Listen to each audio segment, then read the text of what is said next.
Le cap des 45 ans arriva sans grande fanfare. Glenda, ma bien-aimée depuis 25 ans, et moi avons célébré nos noces d'argent lors d'une croisière dans les Caraïbes occidentales, savourant une semaine de romance ravivée. Notre nid s'était vidé, mais pas nos cœurs. Alan, notre premier-né, maintenant âgé de 25 ans, avait trouvé sa vocation dans l'ingénierie électrique et son âme sœur en Brenda. Alice, d'1 an sa cadette, remplissait les couloirs du lycée de musique en tant que directrice adjointe de la chorale. Ses récentes épousailles avec Édouard les laissaient encore roucouler comme de jeunes mariés. Glenda et moi savourions notre quiétude durement gagnée, satisfaits de laisser la grand-parentalité venir en son temps. Notre amour, bien qu'adouci par les années, demeurait une flamme constante. Les yeux de Glenda pétillaient encore quand elle jouait « Killette » de Colby, une mélodie qui en disait long sur son affection. Bob et Teresa, amis depuis nos années de lycée, étaient aussi proches que la famille. Nos enfants les appelaient tante et oncle, leurs descendants plus comme des cousins que des amis de famille. Les vacances et les célébrations entremêlaient nos vies comme des lignes de pêche bien usées. La beauté de Teresa, seconde uniquement à celle de Glenda à mes yeux, ne nous incita jamais à franchir les limites. Nous dansions lors des rassemblements, échangeant nos partenaires avec une camaraderie naturelle, mais la fidélité restait notre étoile polaire. Les liens entre nous étaient profonds, j'aurais donné ma vie pour chacun d'eux sans hésitation. Mais la vie a sa façon de bouleverser même le navire le plus stable. Le corps de Glenda murmurait des avertissements, nous conduisant au cabinet médical puis chez l'oncologue. Le diagnostic nous frappa comme une vague scélérate, cancer du pancréas de stade 4, déjà en train d'étendre ses ramifications. Le pronostic était sombre. Des mois, non des années, s'étendaient devant nous. Pourtant, Glenda n'avait montré aucun signe extérieur, sa vitalité masquant l'envahisseur silencieux.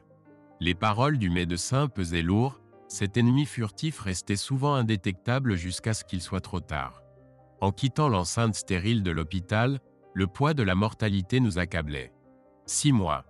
Une demi-année pour concentrer toute une vie de souvenirs, pour dire tout ce qui restait non dit.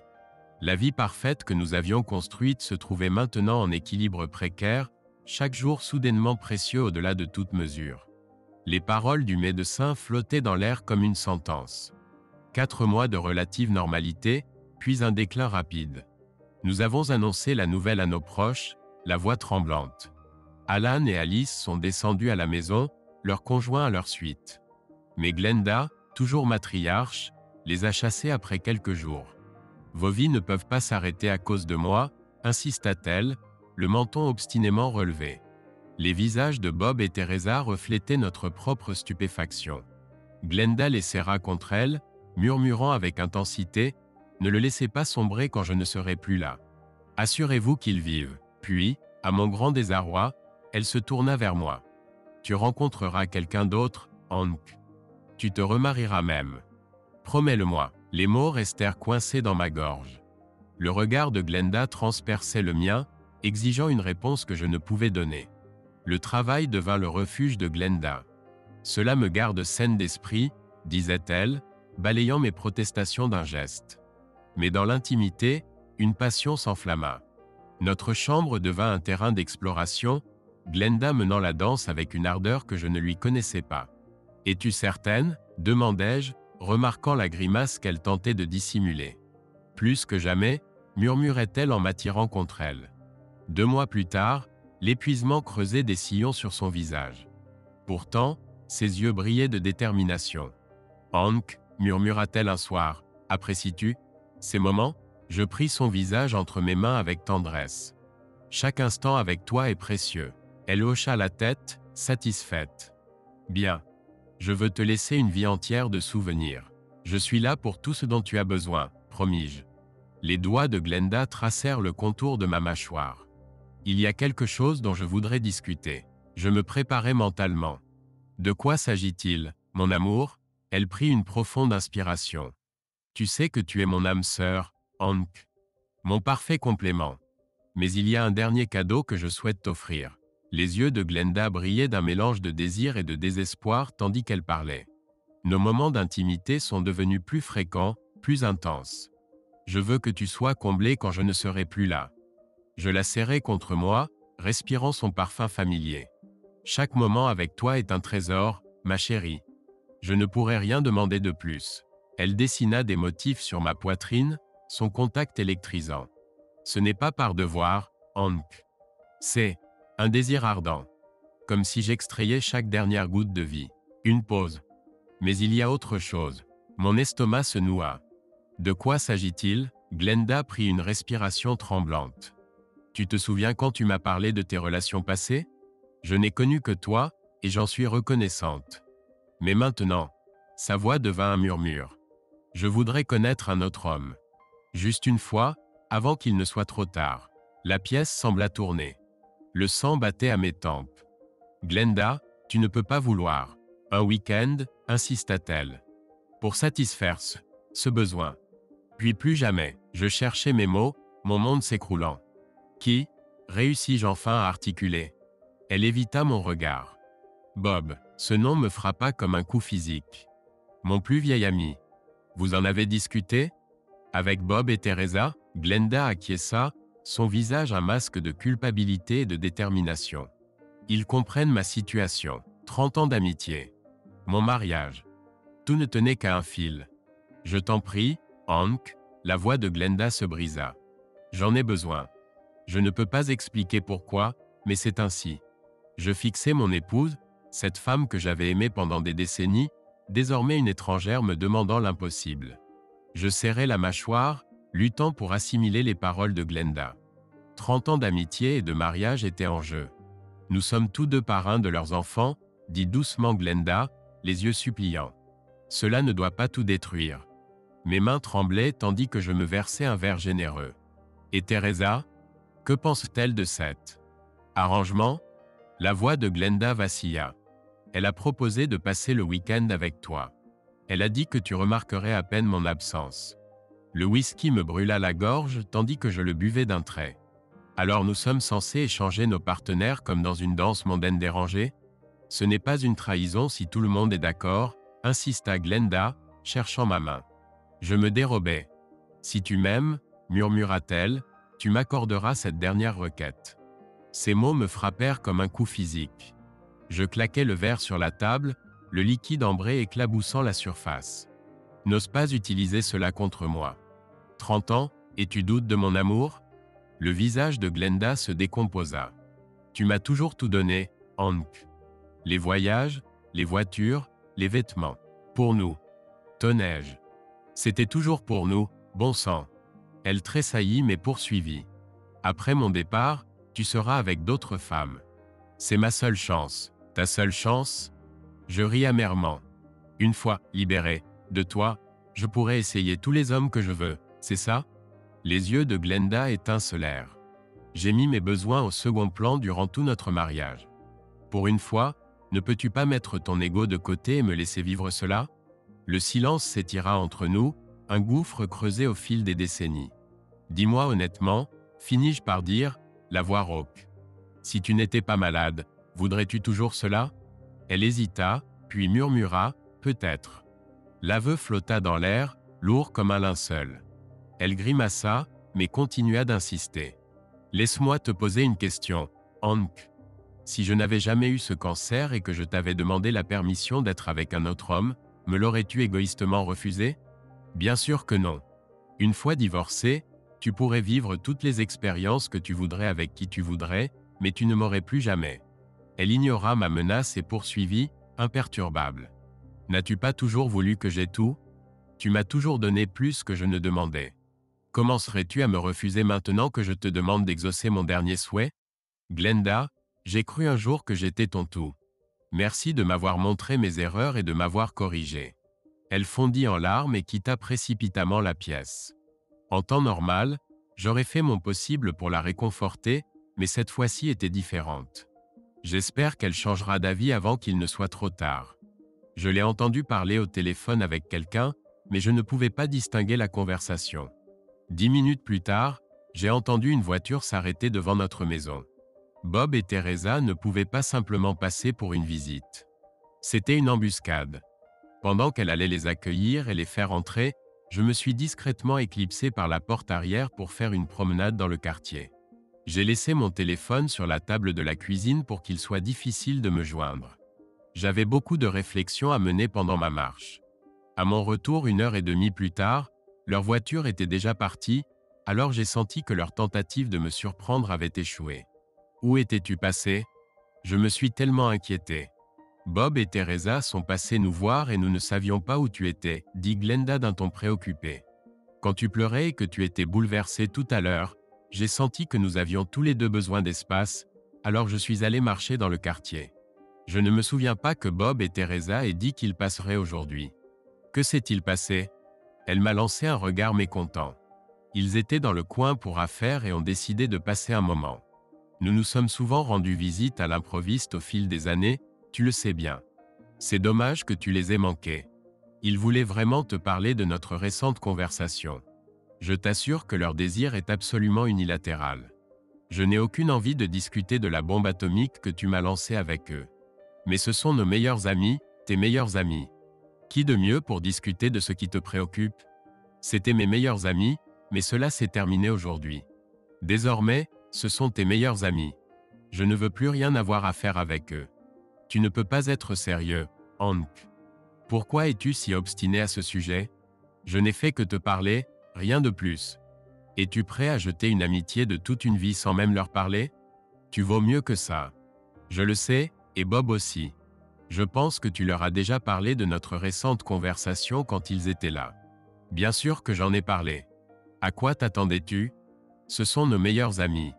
C'est ce que font les amis, ils s'écoutent et s'aident mutuellement dans les moments difficiles. Je m'en doutais. Et quel sage conseil le cher Bob t'a-t-il donné concernant notre problème?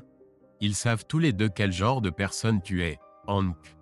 Ils s'accordent à dire que tu es l'époux, le père et l'ami le plus bienveillant et compréhensif qu'on puisse souhaiter. Il m'a rappelé que c'était toi qui l'avais aidé à obtenir un emploi là où tu travailles. Il a dit qu'il ne connaissait pas meilleur homme. Je suis certain que ce n'est pas tout ce qu'il t'a dit, Glenda. Quel autre sage conseil t'a-t-il donné concernant notre situation? Elle tressaillit avant de répondre. Il a dit qu'il comprenait les deux aspects de notre situation. Et bien qu'il ait été ton meilleur ami pendant la majeure partie de ta vie, ce n'est pas toi qui t'éteins. Il a dit qu'il fallait faire des concessions particulières pour ceux qui quitteront bientôt ce monde. Son conseil a du sens. Je suis d'accord avec lui. Et quel était son conseil, chère épouse? Ai-je demandé avec sarcasme. Elle fronça les sourcils avant de parler. Il a dit qu'il est plus facile d'obtenir le pardon que la permission. Tu n'obtiendras rien de moi, ai-je explosé avant de sortir. Si Bob et Teresa n'étaient pas une histoire close pour moi avant, ils le sont certainement maintenant. Le train de l'amitié a quitté la gare et ne reviendra jamais. Je tâcherai de limiter tous mes contacts avec Bob au travail à un niveau purement professionnel. Nous travaillons dans des services différents, donc cela ne devrait pas poser de problème majeur.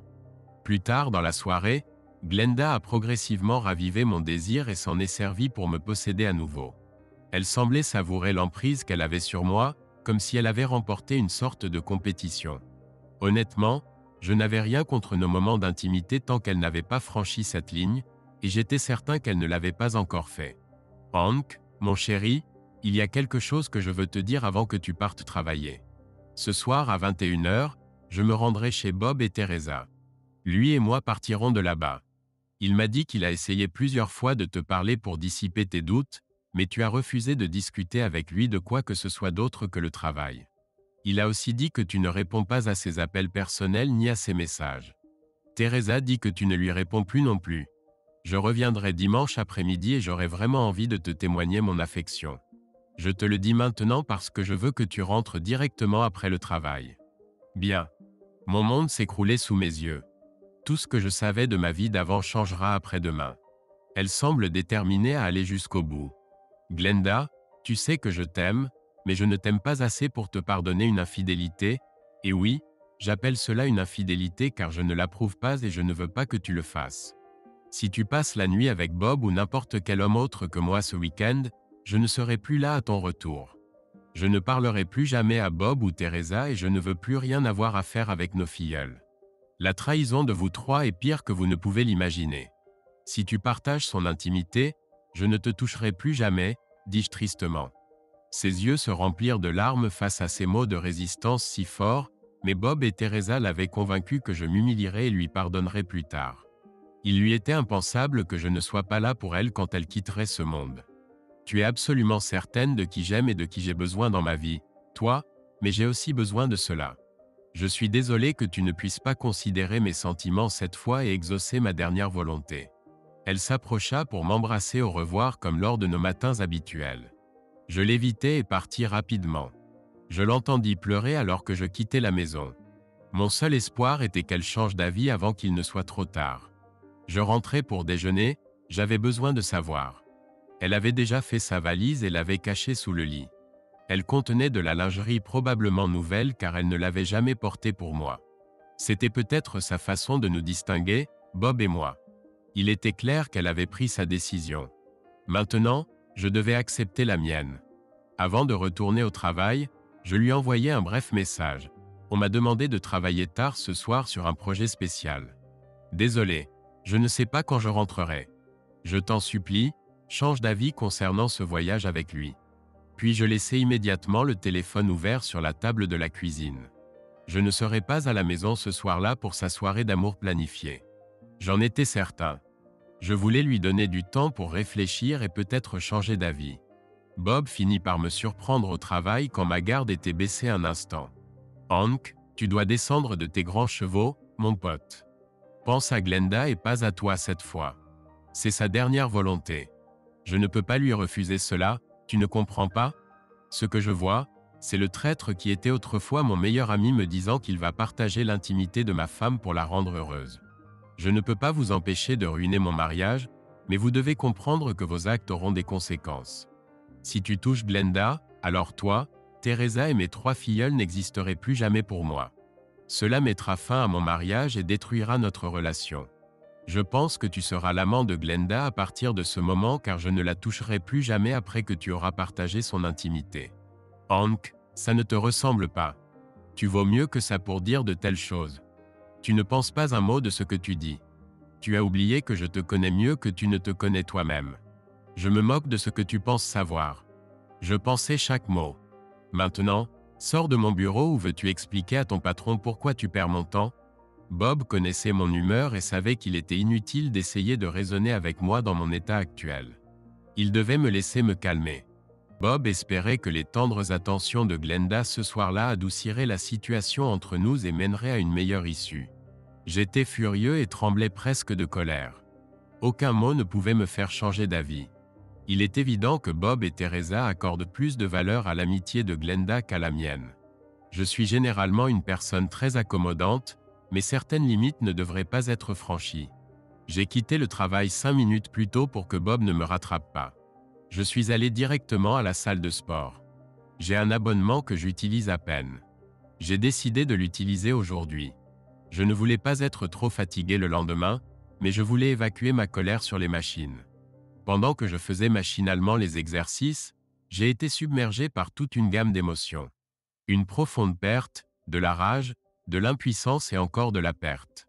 J'ai même versé quelques larmes, mais j'ai essayé de ne pas pleurer devant les autres visiteurs. J'ai quitté la salle de sport à 19h30 après m'être douché. C'était une sorte de thérapie, mais cela n'a pas résolu mes problèmes. Je suis allé au restaurant Harper, où Glenda et moi aimons aller pour les occasions spéciales. Je me suis souvenu de nos nombreuses conversations et rires que nous y avons partagés. C'était une expérience douce amère. En considérant mes options, je me demandais si j'étais assez obstiné pour donner suite aux menaces que j'avais proférées lors de mes récentes conversations avec Glenda. Sont-ce des principes pour lesquels je suis prêt à mourir? Nous avions eu 25 merveilleuses années avant tout cela. Je n'aurais jamais imaginé que je ferais face à ce défi avec elle. J'ai envisagé de battre Bob, mais qu'est-ce que cela apporterait à Glenda? Il sait ce que je ressens et ce que je ferai, et pourtant il a l'intention d'aller jusqu'au bout. Même si je menaçais sa vie pour le tenir éloigné d'elle, elle a déjà admis qu'elle aurait pu arriver à ce même Rubicon à un moment donné dans le futur, même si elle n'avait pas eu le cancer. Quand son mari n'était pas rentré ce soir-là, Glenda devint très inquiète en voyant son téléphone portable sur la table de la cuisine. Elle ne savait pas quand il l'avait laissé, mais devinait que c'était peut-être à midi quand il lui avait envoyé un message disant qu'il travaillerait tard. « Salut Bob. C'est Glenda. Je sais que c'est toi, idiot. Je reconnaîtrais ta douce voix n'importe où. Comment vont les choses à la maison ce soir avec Hank?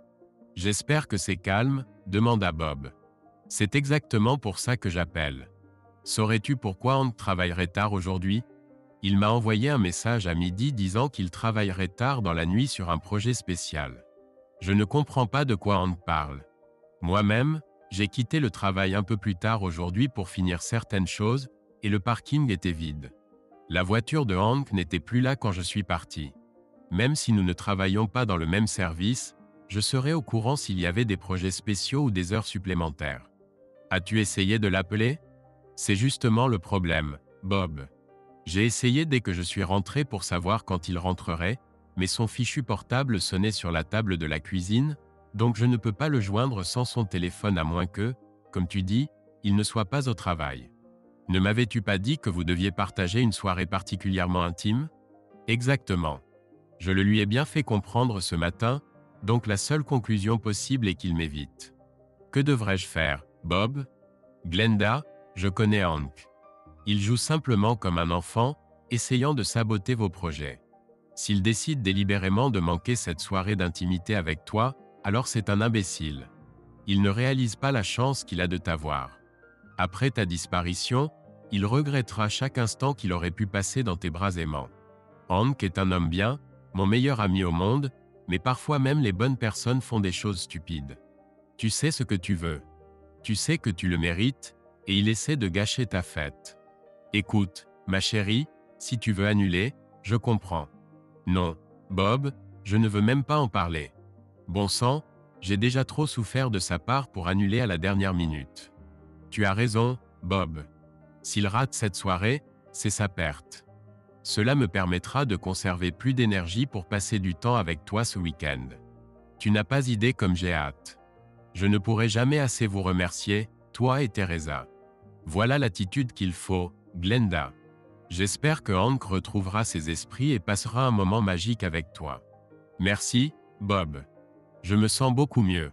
Je l'attendrai jusqu'à 9 heures, mais je compte partir vers cette heure-là. Je serai avec vous peu après. Rien ne me rendrait plus heureux, Glenda.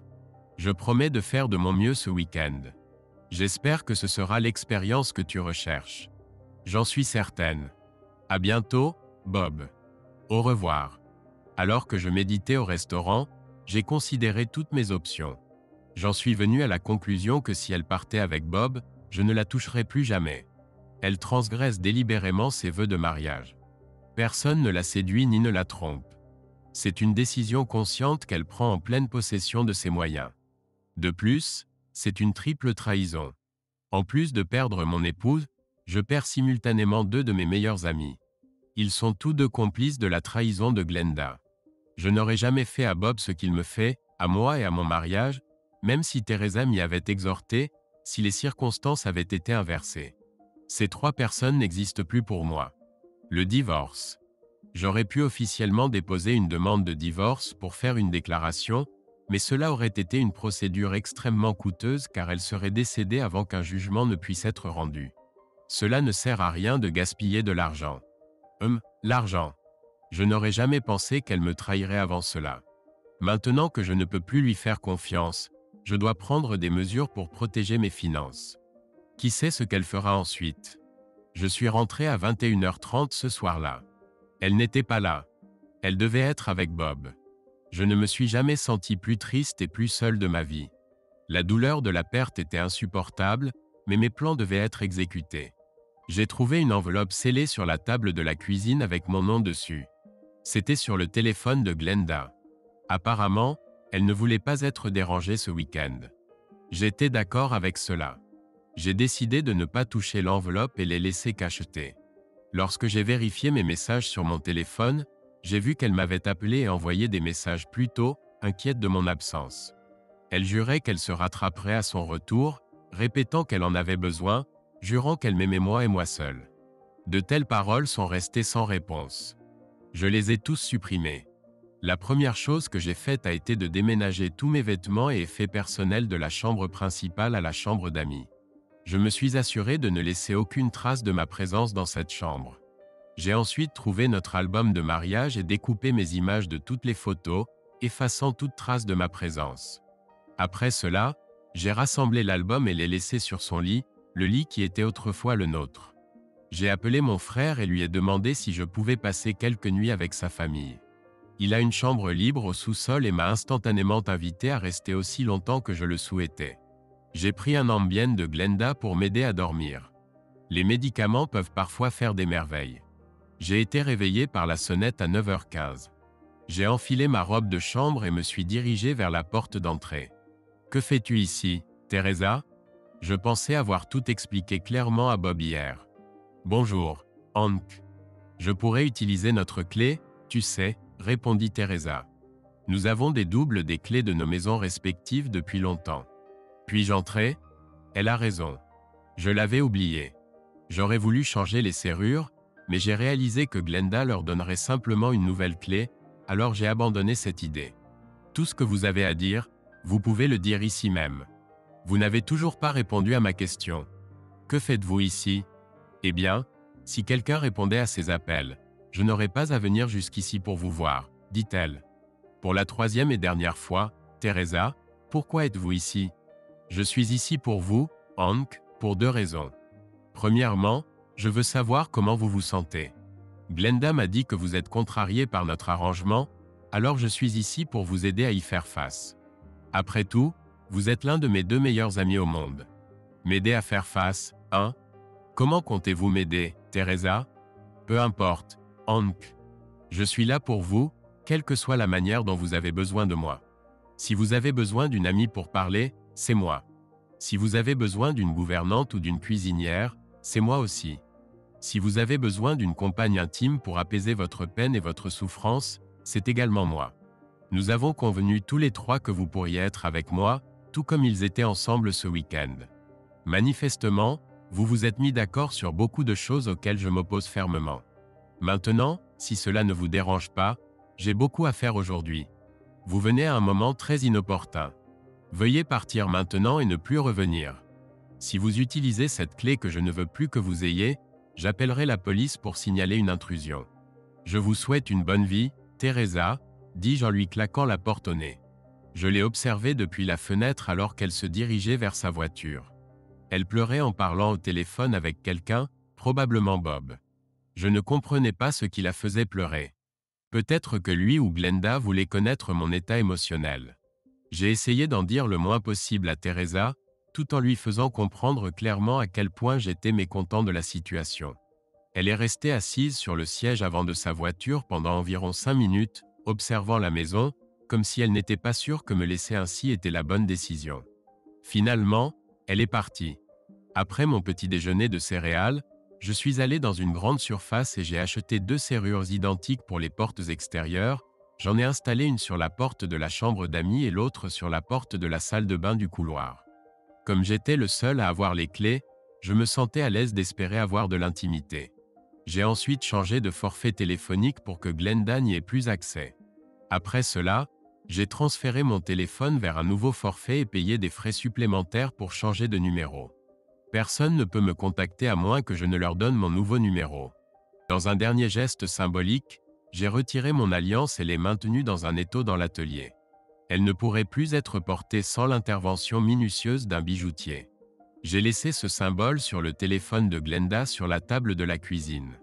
J'ai fait quelques bagages et suis allé retrouver mon frère et sa famille pour un déjeuner dominical dans un charmant restaurant familial. C'était la moindre des choses puisqu'il m'offrait un refuge loin de ce drame pour quelques jours. Glenda avait dit qu'elle rentrerait dimanche après-midi. Je voulais m'assurer d'être parti avant son retour. Nous avons passé un excellent moment avec la famille de mon frère. Quand Glenda est rentrée ce dimanche après-midi après un week-end avec Bob, elle s'attendait à trouver un mari abattu qu'elle pourrait réconforter de ses charmes jusqu'à ce que la douleur de son absence s'estompe. Elle fut contrariée de constater son absence. Comment pourrait-elle restaurer leur relation s'il n'était pas là? Elle pensa qu'il était peut-être en déplacement professionnel jusqu'à ce qu'elle entre dans la chambre pour défaire ses bagages. Elle remarqua l'album de mariage sur le lit et fondit en larmes en découvrant qu'il s'était effacé de toutes les photographies. Elle réalisa que tous ses vêtements avaient également disparu. Était-il vraiment parti? Elle vit la lettre non ouverte qu'elle lui avait laissée sur le lit. En appelant Hank pour comprendre la situation, elle entendit la tonalité familière suivie d'un message indiquant que le numéro n'était plus en service. Tout empirait de seconde en seconde. Ce n'était pas la réaction que Bob lui avait promise. Il lui avait assuré que Hank ne pourrait pas vivre sans elle. Après avoir inspecté le reste de la maison, elle remarqua une nouvelle serrure sur la porte de la chambre d'amis. Elle fut soulagée, pensant qu'il n'était peut-être pas complètement parti mais manifestait simplement son mécontentement en s'installant dans une autre pièce. Ne sachant qui appelait en premier, Glenda contacta Teresa pour savoir si Hank lui avait parlé de ses projets lors de sa visite samedi matin. Non, Glenda. Quand j'ai appelé Bob ce matin-là, je lui ai rapporté chaque mot de Hank, qui en a dit très peu. Je dois avouer que j'ai été blessé par son rejet brutal. Que se passe-t-il ? Glenda lui raconta tout ce qu'elle avait découvert à son retour. Bob et Teresa l'écoutaient en mode haut-parleur. Bob intervint. Mais ne lui as-tu pas laissé une lettre expliquant que tu allais démissionner dans 2 semaines pour lui consacrer tout ton temps ? Oui, Bob, j'ai écrit cette lettre comme tu me l'as suggéré, mais il ne l'a pas ouverte ni lue. Il ne sait pas ce qui y est écrit. C'est toujours là, scellé, répondit-elle en pleurant. Je t'assure qu'il n'y a pas lieu de s'inquiéter, Glenda. Apparemment, il a déménagé ses affaires dans la chambre d'amis pour un jour ou deux, juste pour se venger. Ce n'est qu'une petite facétie puérile, rien de plus. Il sera bientôt de retour dans tes bras, je te le garantis. J'espère que tu as raison. Merci pour ton soutien en tout cas, répondit Glenda avec gratitude. Glenda essaya ensuite d'appeler le frère et les parents de Hank. Ses parents ne savaient rien, et son frère affirma n'avoir pas eu de nouvelles de lui, comme Hank le lui avait demandé. Elle décida que c'était à son tour d'être patiente, tout comme Hank avait dû l'être pendant son absence du week-end. Mais l'absence de Hank était particulièrement douloureuse. Elle n'avait jamais ressenti une telle rupture avec lui auparavant, et c'était insupportable. Elle pleura jusqu'à ce qu'elle s'endorme enfin, seule dans son lit pour la première fois depuis longtemps. À 6h30 lundi matin, j'ai appelé le travail, laissant un message vocal à mon patron pour l'informer que je prenais 2 jours personnels en raison de circonstances familiales urgentes. Je ne voulais pas rencontrer Bob, et je ne voulais pas non plus que les 3 puissent me joindre à mon numéro professionnel. J'ai décidé de transférer une partie de l'argent au cas où elle déciderait de le dépenser inconsidérément. Nous avions accumulé un capital considérable en 25 ans de mariage, et je voulais le protéger. La confiance en elle s'était évanouie. J'ai transféré les 2/3 de tout notre argent liquide et nos investissements sur des comptes qui n'appartenaient qu'à moi. À moins qu'elle ne vérifie spécifiquement, elle ne remarquera pas les changements tant que toutes les factures continueront d'être payées. Cela a pris la majeure partie de la journée. J'étais reconnaissant pour ce répit temporaire du drame, mais je savais que la tempête éclaterait à mon retour. Mardi matin, je suis allé faire une promenade apaisante dans le parc, puis j'ai déjeuné dans un restaurant du coin. Les cinémas n'ouvrent généralement pas avant midi en semaine. J'ai passé la journée à profiter de divertissements sans tracas. Le mardi soir a apporté une nouvelle tension, sachant ce qui m'attendait quand Glenda parlerait. Je me suis promis que je ne participerais pas aux éclats de voix. Je suis reconnaissant envers mon frère et sa famille d'avoir fourni un refuge et l'opportunité de rassembler mes pensées et de gagner en détermination. Mercredi matin, je suis retourné au travail. Je n'ai pas expliqué à mon patron la nature exacte de la situation familiale, et il n'a professionnellement pas posé d'autres questions. J'ai vraiment apprécié cela de sa part. Dès que Bob a entendu parler de mon retour au travail, il s'est dirigé droit vers mon bureau. « Eh bien, tu t'es enfin montré. As-tu parlé à Glenda ? Elle devient folle d'inquiétude à ton sujet, espèce d'idiot, déclara Bob. Il ferma la porte de mon bureau en entrant. Je l'ignorais, me dirigeai vers la porte et la rouvris pour éliminer toute possibilité de conversation privée. Lorsqu'il tenta de la refermer, je quittai le bureau sans reconnaître sa présence ni ses questions personnelles. Il me suivit sur une courte distance, m'interpellant alors que je me dirigeais vers les toilettes à l'autre bout du bâtiment. Je demeurais inflexible. Je décidai de ne plus communiquer avec Teresa ou Bob. J'étais certain que Glenda les tiendrait informés de mes moindres paroles, mais ils ne recevraient aucune confirmation de ma part. J'étais également certain que Bob informerait Glenda de mon arrivée. Elle m'appela bientôt au travail 4 fois de suite. Je mis chacun de ses appels en attente, où elle écouta de la musique jusqu'à ce qu'elle abandonne. Quand je quittai le travail en fin de journée, Bob ne dit rien mais me suivit jusqu'au restaurant. Je ne voulais pas que mon dîner soit gâché par une conversation tendue et émotionnelle. Il attendit que je parte puis me suivit à nouveau. Je le vis parler au téléphone tandis que je me dirigeais vers la maison. Je savais à qui il parlait. Glenda m'attendrait. Lorsque je me garai dans l'allée, elle accourut vers moi, les bras tendus. Je saisis rapidement mon sac de sport et le tins devant moi pour maintenir une distance alors que nous entrions dans la maison. En pleurant, Glenda commença. « Où étais-tu, Hank? As-tu la moindre idée de mon inquiétude? Je n'ai trouvé le repos qu'à ton retour. Ne me fais plus jamais une telle frayeur. Tu m'entends? Je peux imaginer ton inquiétude. Étais-tu aussi préoccupé par l'idée que je puisse être avec une autre femme que je l'étais de te savoir avec un autre homme? J'en doute fort. Après tout, ce serait de l'infidélité, n'est-ce pas? J'espère que ton amie Teresa t'a convaincu que je ne l'ai même pas laissé entrer une minute. » Son expression révéla qu'elle avait saisi mon allusion mordante. J'étais fier de ne pas avoir élevé la voix. « Hank, je sais que tu es contrarié, alors nous devons en parler et mettre cela derrière nous. Tu n'imagines pas à quel point j'ai envie de te serrer dans mes bras ce soir. Je veux que tu saches que je te supplierai jusqu'à ce que tu me pardonnes. J'ai quelques questions avant que nous continuions. » Bien sûr, Hank. Demande. As-tu couché avec Bob le week-end dernier? Elle acquiesça silencieusement. Bob a dit qu'il valait mieux ne pas te donner de détails. Il a dit que cela pourrait trop t'exciter. Ah, je vois. Maintenant ce misérable est en charge de notre mariage. Tu m'as déjà dit tout ce que j'avais besoin de savoir. Bonne nuit, Glenda. Je me levai, prêt à quitter la pièce. D'accord, d'accord, d'accord. Je répondrai à vos questions, je le promets. Je vous en prie, rasseyez-vous, supplia-t-elle. Elle se ressaisit nerveusement tandis que je me rasseyais et expliqua en détail sa liaison avec Bob. C'est clair. Merci pour votre franchise. Ces images ne quitteront jamais mon esprit. En raison de ce que vous lui avez permis de faire, je ne peux plus vous considérer comme mienne. Vous avez offert à un autre ce que je croyais m'appartenir. J'espère que vous avez créé des souvenirs inoubliables avec lui, Glenda, car le dernier homme à vous avoir étreinte n'était pas votre époux. Ce misérable et son épouse ne sont plus mes amis. Vous pouvez leur rendre visite autant que vous le souhaitez, mais je ne veux plus les voir dans notre maison. S'ils viennent, prévenez-moi à l'avance pour que je puisse m'absenter. Non, non, non. Cela ne doit pas se passer ainsi. Si vous me laissez vous aimer ce soir, vous verrez, sanglota-t-elle par phrases entrecoupées. Avant votre départ pour le week-end, je vous avais clairement exposé les conséquences. Mais au lieu de croire votre époux, vous avez fait confiance aux paroles de ce misérable. Vous avez accordé votre confiance à la mauvaise personne. Vous avez fait votre choix, Glenda. J'espère que cela en valait la peine. Cessez de l'appeler ainsi. C'est votre meilleur ami depuis toujours, bien avant notre rencontre. Maintenant, ce sont nos meilleurs amis. Vous êtes simplement contrarié. Je comprends. Bob m'a dit que vous auriez besoin de temps pour vous apaiser.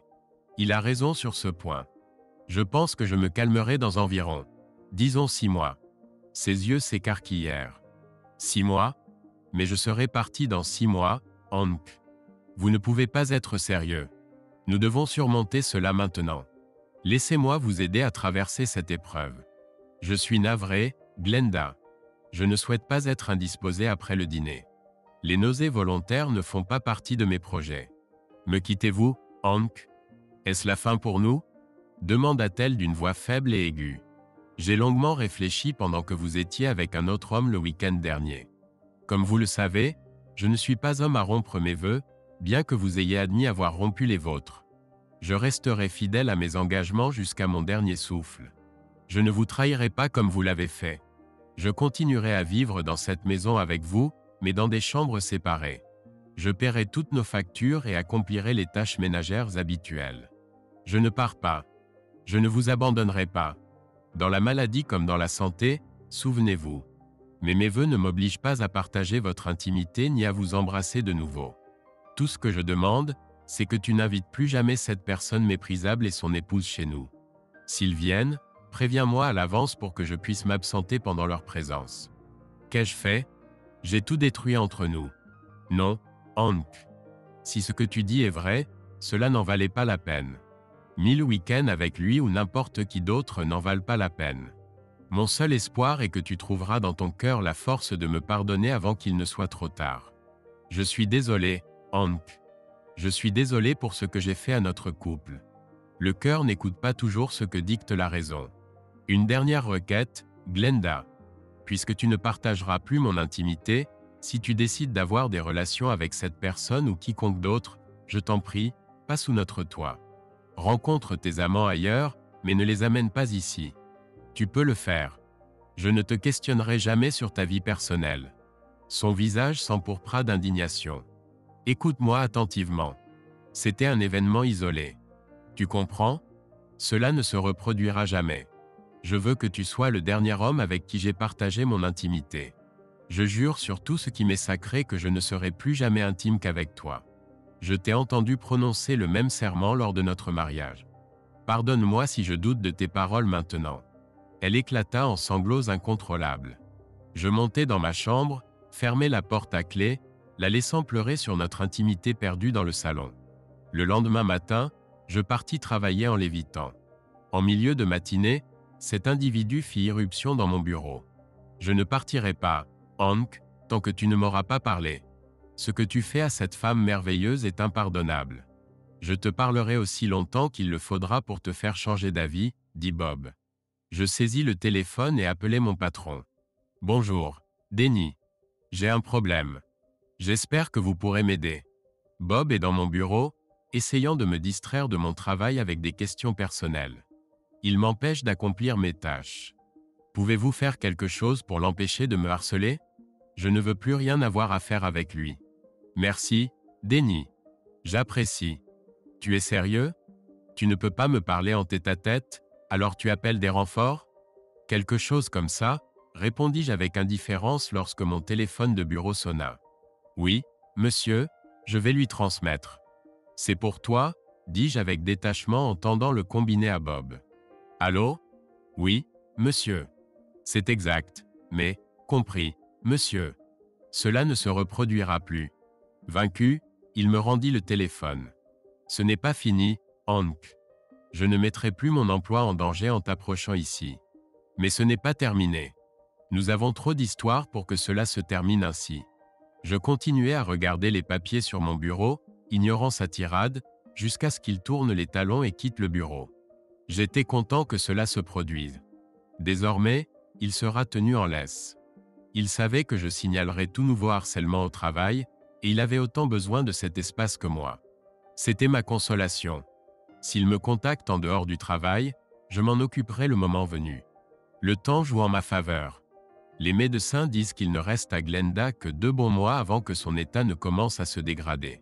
Bien que ce soit difficile, je peux endurer 2 mois d'épreuve s'il le faut. Je suis rentré chez moi après avoir dîné dans un restaurant familial. L'une des raisons était de limiter mon temps avec Glenda en ne la laissant pas cuisiner pour moi. Une autre raison est qu'elle partira bientôt et je devrai gérer la cuisine moi-même. J'ai décidé de rechercher des endroits convenables où manger à des prix raisonnables, ce qui n'est pas facile dans l'économie actuelle. Comme prévu, elle avait préparé le dîner pour nous. « Bonjour chérie, j'ai préparé ton plat préféré. J'espère que tu as faim. J'ai remarqué que tu étais un peu en retard, mais j'ai gardé le repas au chaud pour nous. Assieds-toi, je vais te servir. Désolé, mais j'ai déjà dîné. C'est pourquoi je suis resté tard. Comme tu l'as dit, tu partiras bientôt, alors je repère des endroits où manger en ville pour me préparer à ton départ. Désolé, je ne veux pas que tu gaspilles ton temps, ton énergie et tes ingrédients pour moi. J'aurais dû te dire que je mangerai désormais à l'extérieur. Cela devrait alléger un peu tes inquiétudes en n'ayant plus à te soucier de moi. Espèce de monstre, tu m'enlèves ça aussi? Tu as clairement fait comprendre que j'étais devenu indésirable pour toi, mais j'espérais que tu serais raisonnable et me laisserais continuer à cuisiner pour toi. Est-ce que je ne représente plus rien pour toi? Fin de la première partie. Si vous aimez l'histoire, soutenez-nous avec le bouton « J'aime » et partagez vos pensées dans les commentaires. N'oubliez pas de cliquer sur la cloche sous cette vidéo pour ne pas manquer la deuxième partie. Merci.